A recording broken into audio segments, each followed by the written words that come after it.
Hello hello, j'espère que vous allez bien. On se retrouve aujourd'hui pour mon bilan lecture du mois de février. Malheureusement je vous le sors un petit peu en retard parce que comme je vous l'avais dit la semaine dernière, j'étais en vacances aux États-Unis avec mon copain pour notre road trip.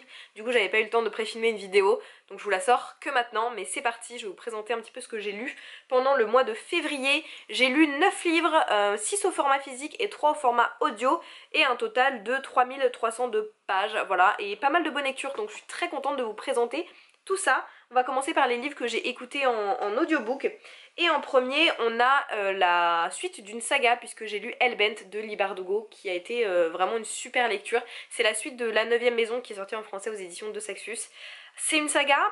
J'avais eu beaucoup de mal à la lire au début, je l'avais commencé en fait en anglais à la base quand c'est sorti et j'avais vraiment eu du mal à rentrer dedans, donc j'étais passée sur la version française quand ça avait été traduit et du coup j'hésitais beaucoup à lire la suite en anglais, mais je voulais pas attendre parce que j'avais vu que des super avis et donc je me suis dit bon je le tente en anglais et puis si j'arrive pas à rentrer dedans en anglais je lirai en français. Et j'ai réussi à rentrer dedans et je suis tellement contente, je l'ai encore préféré au tome 1. C'est une saga de Dark Academia avec de la fantasy, un petit côté thriller aussi, assez sombre. C'est très particulier, c'est pas du tout dans la même vibe que Grisha. Si vous avez lu Grisha et Six of Rose et que vous cherchez quelque chose dans la même vibe de l'auteur, pas du tout, c'est très différent, c'est beaucoup plus compliqué à lire, je trouve. Notamment c'est plus lent aussi que Six of Crows par exemple, mais le world building est incroyable et dans ce tome 2 vraiment en fait on voit pas les pages défiler malgré l'épaisseur du livre, il se passe plein de choses, il y a beaucoup de character development. J'ai appris à plus apprécier le personnage principal, Alex, que j'avais du mal parfois à supporter dans le premier tome. Là ça a pas du tout été le cas. Je sais pas trop comment vous résumer le tome 1 parce que comme j'ai lu le tome 2 aussi j'aurais peur de vous spoiler, mais en gros on y suit une jeune femme qui s'appelle Alex et qui a un don particulier, et grâce à ce don elle va avoir la possibilité de rentrer à l'université prestigieuse de Yale pour faire partie d'une communauté de gens qui ont eux aussi des pouvoirs un petit peu particuliers, mais elle, son rôle c'est de vérifier qu'en fait les gens fassent pas n'importe quoi avec leur pouvoir entre guillemets. Bref, je vous fais un résumé un petit peu à ma sauce, mais parce que je veux vraiment pas vous spoiler trop sur ce qui se passe. Mais voilà, je suis très contente, j'ai adoré ce tome 2 et j'ai encore plus hâte pour la suite parce que, bah encore une fois ça se finit sur un cliffhanger quoi, moi j'en ai marre de ça. Après, j'ai aussi écouté en audio La Lune Tueuse de N.K. Jemisin qui m'a gentiment été envoyée par les éditions Pygmalion, et j'avais adoré La Terre Fracturée par cette autrice, vraiment ça avait été une pépite. J'ai les 2 autres tomes dans ma palle, il faut vraiment que je les lise. Ça, on sent que c'est un de ses premiers romans entre guillemets, dans le sens où c'est très bien écrit, il n'y a pas de souci là-dessus, mais c'est très lent et quand on ferme l'ouvrage on n'a pas forcément envie de le reprendre tout de suite, et moi je sais que quand j'apprécie vraiment un livre, il faut que j'ai cette envie en fait de le reprendre dès que je le ferme, cette envie de jamais le poser. Là c'était pas le cas avec celui-ci, ça avançait un peu trop lentement à mon goût et ça a pas su forcément me happer autant que je m'y attendais. Pour autant j'ai beaucoup aimé l'intrigue, j'ai beaucoup aimé tout ce qui a été autour de la mythologie égyptienne et j'ai quand même envie de lire la suite. Je lirai le tome 2 pour savoir ce qui se passe, surtout que c'est une duologie.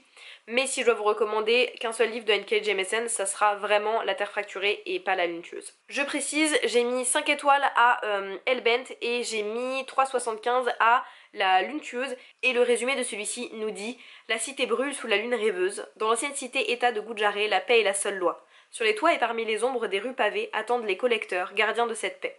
Serviteurs de la déesse des rêves, leur devoir est de récolter la magie de l'esprit endormi et de l'utiliser pour guérir, apaiser ou tuer ceux qui sont jugés corrompus. Mais lorsqu'une conspiration éclate au sein du temple, Eiru, le plus célèbre des collecteurs, doit remettre en question tout ce qu'il sait. Choisira-t-il de protéger la femme qu'il a été chargé de tuer, ou regardera-t-il la ville être dévorée par la guerre et la magie? Ensuite, toujours en livre audio, le dernier que j'ai écouté, c'est Dark Rise de C.S. Pacat, qui est l'autrice du Prince Captif, que moi j'avais particulièrement détesté. Voilà, c'est vraiment une saga que j'avais pas du tout aimée, j'avais pas aimé la manière dont c'était écrit, j'avais pas aimé les personnages, j'avais pas aimé la manière dont certains thèmes étaient abordés. Donc j'étais assez réticente à lire celui-ci. Pour autant, j'avais vu que c'était complètement différent et qu'il fallait lui laisser sa chance, même si on n'avait pas eu une très bonne expérience avec l'autre saga de l'auteur, parce que c'était complètement autre chose. Et je suis d'accord, c'est pas du tout la même chose. J'ai beaucoup plus apprécié Dark Rise, même si j'ai pas trouvé ça transcendant non plus. J'ai passé vraiment un bon moment. J'ai beaucoup aimé les retournements de situation, j'ai beaucoup aimé la psychologie des personnages, le fait que ce soit des personnages qui sont plutôt nuancés à chaque fois. Et voilà, j'ai passé un bon moment, ça s'est lu très vite malgré l'épaisseur du livre. Donc je le recommande vraiment, surtout si vous n'avez pas aimé Le Prince Captif, je pense que celui-ci est beaucoup plus susceptible de vous plaire. Pour autant, je suis toujours pas particulièrement transcendée par la plume de cet auteur, même si j'ai passé un bon moment avec ce livre-ci. Je crois que j'ai mis entre 3,75 et 4 étoiles. On enchaîne donc avec les lectures papier et on va passer aux BD et manga. Le premier que j'ai lu c'est Kaiju numéro 8 de Naoya Matsumoto, qui m'a été recommandé par Mathilde du compte Mes Douces Lectures, et vraiment elle avait totalement raison quand elle m'a dit que c'était un manga qui était fait pour moi. Je pense qu'il rentre de suite, j'ai lu qu'un tome mais je sais qu'il rentre de suite dans mon top 3 des meilleurs mangas que j'ai lu, vraiment. Honnêtement c'est juste une pépite. C'est un manga qui est bourré d'humour, vraiment c'est extrêmement drôle. Dès les premières pages j'ai su que l'humour allait me plaire. En plus de ça l'univers est vachement cool puisque en fait on y suit un... Alors c'est plus vraiment un jeune homme parce que je crois qu'il a quasiment la trentaine, il a 32 ans il me semble. Oui donc il a la trentaine, qui a toujours voulu faire partie de, en gros, l'équipe qui a pour mission de tuer les kaiju. Les kaiju sont ces créatures qui sont arrivées maintenant, je sais plus si ça se passe au Japon ou en Chine, mais bref, ce sont des créatures énormes, genre en mode Godzilla, qui viennent et qui terrorisent la ville. Et donc le personnage principal a toujours voulu faire partie de cette équipe qui a pour but de réduire à néant les kaiju et de les empêcher de détruire un peu plus à chaque fois la ville. Sauf qu'il a jamais réussi à passer les tests pour intégrer cette équipe là, et du coup il se retrouve dans l'équipe de nettoyage. Voilà, donc ceux qui passent après pour nettoyer les corps des kaiju, et il va se retrouver infesté par un kaiju et il va en devenir un lui-même. Et grâce au pouvoir que ça lui confère entre guillemets, il va tenter de repasser une dernière fois les tests pour devenir exterminateur de kaiju. Vous comprenez le petit problème qu'on va avoir là? Et ça donne des situations hyper cocasses, y compris entre notre personnage principal et son nouvel ami qui se fait au fur et à mesure des débuts du tome. C'était trop bien, c'est trop marrant, les relations sont pépites, vraiment, il y a... Je sais même pas comment expliquer à quel point je trouve que c'est une pépite. Pour vous dire, j'ai beau avoir adoré Spy Family, je pense que celui-ci, je vais encore plus l'aimer que ce manga-là. Donc c'est vous dire à quel point pépite. J'ai acheté le tome 2 et je pense que là, cet après-midi, je vais à la librairie, je vais acheter le tome 3 direct. Dans un tout autre registre, quoique apocalyptique et avec des espèces bizarres aussi dans l'histoire, j'ai lu The Nice House on the Lake de James Tynan Tignon 4 et Alvaro Martinez Bueno, publié aux éditions Urban Comics. Celui-ci pareil, gros coup de cœur sur cette BD, c'est une duologie aussi il me semble, et j'ai beaucoup trop hâte de lire la suite puisque en gros c'est juste écrit sur la quatrième de couverture et toi tu t'imagines comment la fin du monde. Et le pitch c'est que on y rencontre un monsieur qui, quand il rencontre des nouvelles personnes avec qui il est susceptible de bien s'entendre, leur pose cette question: comment est-ce que tu imagines la fin du monde? Et au fur et à mesure, depuis l'université, il s'est créé un groupe d'amis avec qui il a souvent cette discussion de comment est-ce qu'ils imaginent la fin du monde. Et du jour au lendemain, tout son groupe d'amis, qui se connaissent ou qui se connaissent pas forcément entre eux, eh bien on leur propose d'aller sur cette nice house on the lake pour des vacances. Sauf que arrivé là-bas, eh bien leur ami en commun leur dit: écoutez, en fait vous êtes ici parce que vous êtes mes amis et que moi je suis un alien et que tous les gens là au moment où on parle sont en train de mourir dans notre souffrance et que en gros il reste plus que vous dans le monde quoi. Donc là on se dit ok, d'accord, ça commence bien, donc les gens ils sont un peu en mode quoi, voilà. Et en gros ils sont enfermés dans cette maison, ils pourront y vivre jusqu'à la fin de leur jour, ils peuvent pas sortir et ils savent que tout le monde à l'extérieur est mort. Voilà, ils sont tous morts dans notre souffrance, c'est fini, il n'y a plus d'humanité à part ce groupe d'amis là. Et du coup tout le pitch de l'histoire c'est les regarder, essayer de survivre et de réaliser qu'il reste plus que dans le monde, voir comment est-ce que certains peuvent se tourner vers la folie, d'autres, en fait de voir un petit peu les coping mécanismes que tous vont adopter vis-à-vis de cette situation là. Et j'ai trouvé ça tellement intéressant vraiment de voir comment est-ce que les gens réagissent différemment dans ce genre de situation. Et j'ai beaucoup trop hâte d'avoir la suite pour savoir ce qui se passe. Mais c'est une pépite, si vous aimez ce genre d'ambiance, ce truc un peu dystopie très psychologique, je peux que vous le conseiller. Juste, je vous conseille de feuilleter parce que le style de dessin est très particulier, ça pourrait en freiner quelques-uns. Donc feuilletez-le quand même avant pour voir si les dessins vous plaisent. Mais vraiment, moi ça a été un énorme coup de cœur, je m'y attendais pas du tout, et 10 sur 10. Et on va passer enfin au roman, il me reste 4 dont je voulais vous parler. En premier, on a un thriller qui est Le Chalet des Disparus de Ruth Ware. C'est une autrice de thriller qui m'a toujours intriguée. Le premier que j'ai lu d'elle c'était La Clé du sang, publié aussi aux éditions Flotte Noire, que j'avais bien aimé, et surtout c'est une auteure dont j'entends énormément parler aux États-Unis. Voilà, elle est extrêmement connue pour ses thrillers un petit peu huis clos, et c'est ce qu'on a avec celui-ci, puisque en gros ça se passe dans les Alpes françaises, donc ça c'est assez sympa. C'est pas du tout une auteure francophone, mais du coup on a ce setting un petit peu dans les Alpes françaises. Et le résumé nous dit: quand les associés d'une célèbre application de musique décident d'organiser un séminaire dans un chalet perdu en pleine montagne pour évoquer l'avenir de leur entreprise, ils n'imaginent pas qu'ils vont se retrouver coupés du monde par une avalanche et que bientôt un premier membre de l'équipe va manquer à l'appel. Voilà. C'est vraiment un peu... Bah d'ailleurs, j'allais dire c'est un truc un par un où ils se font tous buter un par un entre guillemets, mais le titre original c'est One by One justement, et j'aime trop cette ambiance là où tout le monde commence à suspecter tout le monde parce que ben ils sont pas hyper nombreux dans ce chalet et ils commencent à disparaître les uns après les autres, donc tout le monde commence à suspecter tout le monde, ils ont tous des motifs différents sinon c'est pas drôle, et du coup on passe notre temps à essayer de se demander ok qui est-ce qui a fait le coup. Le seul truc c'est que je trouve que la fin est un petit peu prévisible malheureusement, et quand je lis un thriller, même si j'essaye de deviner la fin, j'ai pas envie de réussir à la deviner entre guillemets. Je sais pas si vous voyez, c'est un sentiment contradictoire. On a envie d'essayer de deviner et en même temps si on devine rapidement on est un peu frustré parce qu'après on est juste conforté dans l'idée que c'est la bonne personne, enfin bref, vous voyez ce que je veux dire je pense. Pour autant je trouve que ça se lit super vite, c'est un thriller qui se dévore et comme introduction au genre je pense que c'est une très bonne idée. Après on enchaîne avec une petite déception que j'ai écoutée en audio en fait, je suis en train de me dire, je sais pas pourquoi j'ai oublié, donc j'ai lu 4 livres en audio et 5 livres en papier en fait.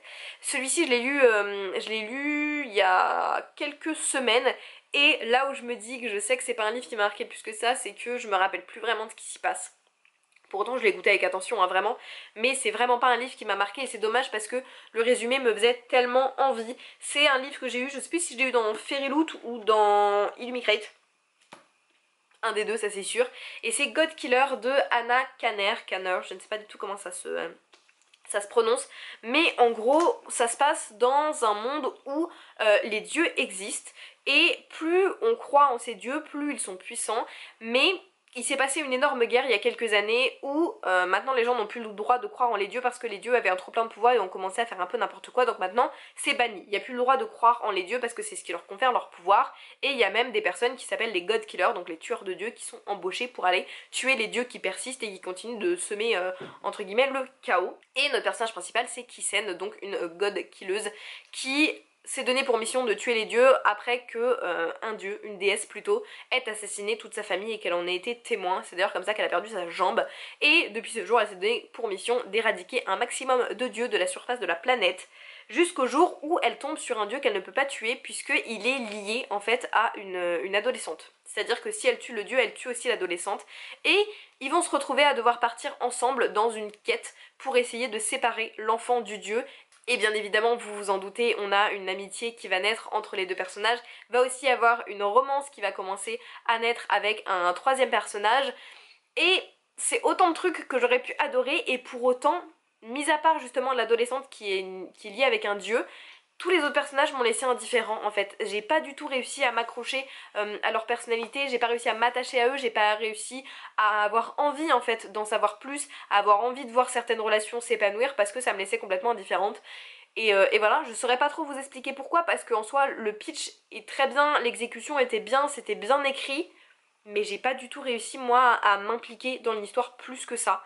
Donc j'ai mis 3 étoiles. Et les deux derniers sont parmi mes meilleures lectures du mois. L'avant-dernier c'est The Very Secret Society of Irregular Witches de Sengu Mendana. Ça c'est vraiment Cozy Fantasy par excellence. C'est je pense un des meilleurs livres avec la Found Family que j'ai pu lire. Si vous avez aimé The House in the Cerulean Sea, si vous avez aimé Under the Whispering Door, si vous aimez ce genre de livre vraiment que vous allez lire en fait pour être douillette au coin du feu, posé sur votre canapé à lire des moments mignons et des trucs trop choupis, bah vraiment faut prendre ce livre aussi.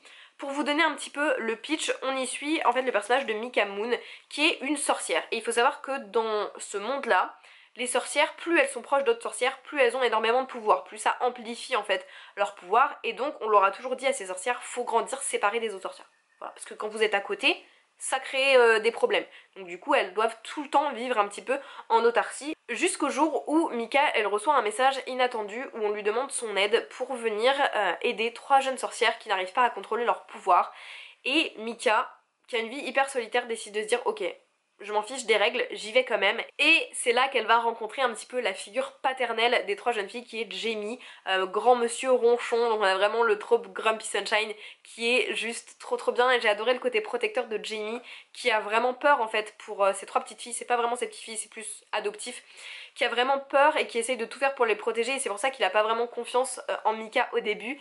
Et donc on voit voilà tous ces personnages là qui se retrouvent un peu jetés ensemble par les circonstances et par le destin, et qui se retrouvent à cohabiter pour essayer de pouvoir s'occuper au mieux de ces petites filles et c'était juste trop choupi, vraiment une super histoire, très mignonne, qui se lit super vite et voilà, je peux que vous la recommander si vous aimez ce genre de vibe là dans les livres que vous lisez. Et j'ai mis 4,5 à celui-là. Et enfin le dernier que j'ai lu c'est La chasseuse et l'alchimiste de Alison Saft, que j'ai vraiment adoré. Celui-ci je vous ai fait un reading vlog sur TikTok si jamais ça vous intéresse, mais en fait je pense aussi que ce qui a fait que j'ai autant aimé c'est que je m'attendais pas du tout à apprécier autant ma lecture.